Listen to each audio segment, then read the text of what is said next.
أعوذ بالله من الشيطان الرجيم.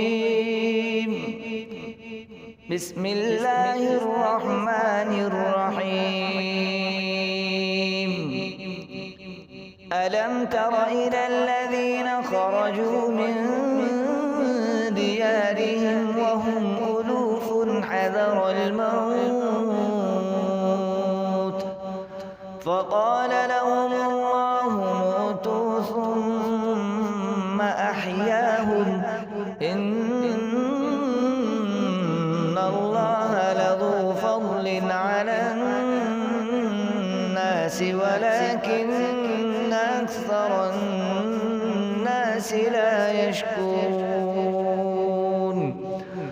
وقاتلوا في سبيل الله واعلموا أن الله سميع عليم. من ذا الذي يقرض الله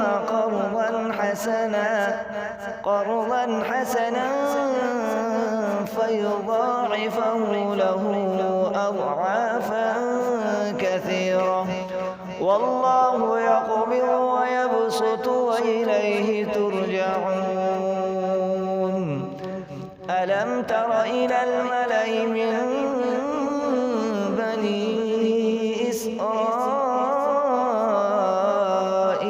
من بعد موسى إذ قالوا لنبي له ابعث لنا ملكا نقاتل في سبيل الله قال هل عسيتم إن كتب عليكم القتال ألا تقاتلوا قالوا وما لنا ألا نقاتل في سبيل